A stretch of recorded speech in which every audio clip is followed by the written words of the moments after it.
আচ্ছা, আমি মেজবাহুল হাসান বর্তমান খুলনা এগ্রিকালচার ইউনিভার্সিটিতে অধ্যয়নরত।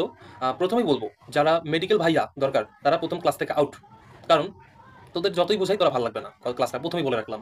আর আমার দ্বারা যদি একটা স্টুডেন্ট উপকৃত হয়, এটাই শিক্ষকতা লাইফের সার্থকতা। এখন তোদের পোষাবে না, এইজন্য তোরাই ১ম এ আউট। এটাই বললাম। কারণ দরকার নেই। আমার একটা স্টুডেন্টের দরকার। যদি একজন দেখে এটাই এনাফ। আচ্ছা, আমি ১ম এ বলব যে ইংরেজিতে কিন্তু প্র্যাকটিসটাই মেইন। রুল মেইন না। বেশি করে প্র্যাকটিস করতে হবে। এইজন্য আমি যদি আজকে কিছু টপিকস তুলে ধরব তোদেরকে, দেখ। আমি যদি বলি যে ইলিসিট আর ইলিসিট একই কিন্তু। একটা হচ্ছে ইএলআইসিআইটি আর একটা হচ্ছে আইএলআইসিটি। একই কিন্তু নাম্বারগুলো, দেখ, মানে উচ্চারণগুলো কিন্তু একই। কিন্তু এই জিনিসগুলো কিন্তু একটু পার্থক্য আছে। যেমন আমি যদি বলি যে ইলিসিট, ইএলআই যেটা, সেটা হচ্ছে কি তোর, এটা হচ্ছে একটা ভার্ব। আর ইলিসিট আইএলআই, এখানে কিন্তু এটা তোর নাউন হিসেবে কাজ করবে। আবার আমি যদি বলি যে এফেক্ট, ইলিসিটটা বুঝবি না, কারণ এটা সচরাচর আসে না, আনকমন ওয়ার্ড। আমি যদি এফেক্ট ইফেক্ট দ্বারা বুঝাই, যে এফেক্ট আর ইফেক্ট দুইটার মাঝে কিন্তু পার্থক্য আছে। দেখ কেমনে, যে ইফেক্ট মানে হচ্ছে প্রভাব, প্রভাব এটা হচ্ছে একটা নাউন। আর আমি যদি বলি এফেক্ট মানে হচ্ছে প্রভাব, মানে এটা কি হচ্ছে, প্রভাবিত করা, মানে কি এটা ভার্ব হিসেবে কাজ করতেছে। তাহলে বোঝা যাচ্ছে কি, যে আমি যদি বলি যে ইটস ইফেক্ট না এফেক্ট, কোনটা বলবো?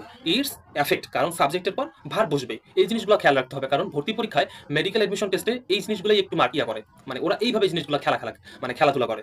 কেমনে খেলাধুলা করে, যে ইটস ইফেক্ট দিবি তুই, কিন্তু ইটস এফেক্ট হবে। বোঝা গেছে?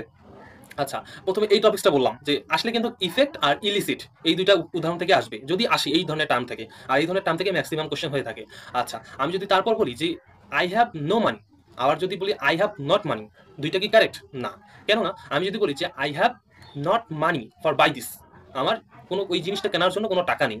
আমি যদি এক্সটেনশন রাখি পিছনে, তাহলে আমার নট রাখা যাচ্ছে। আর যদি আমার একটা সিম্পল বাক্য হয় যে I have no money, object direct শুধু অবজেক্ট বসে যাচ্ছে, তাহলে সেক্ষেত্রে কি হচ্ছে, যে আই হ্যাভ নো মানি। কিন্তু আমি যদি আরো কিছু বলি যে ফর বাই দিস, বোঝা যাচ্ছে কি, মানে মানে যদি অবজেক্টের পরে এক্সটেনশন কিছু থাকে, মানে কোনো উদ্দেশ্য বোঝাতে, যে আমি টাকাটা কি কাজে ব্যবহার করতে চাচ্ছি, যে এটা কিনতে ওইটা কিনতে, সেই ক্ষেত্রে আমরা কি করব? সেই ক্ষেত্রে আমরা তোমার নটটা ইউজ করব। তাহলে নো এবং নটের ব্যবহারটা বোঝা গেছে? আমি আজকে কিন্তু দুইটা জিনিস শিখালাম তোমাদেরকে, একটা হচ্ছে নো আর একটা হচ্ছে ইফেক্ট এফেক্টের ব্যবহারটা, বোঝা গেছে?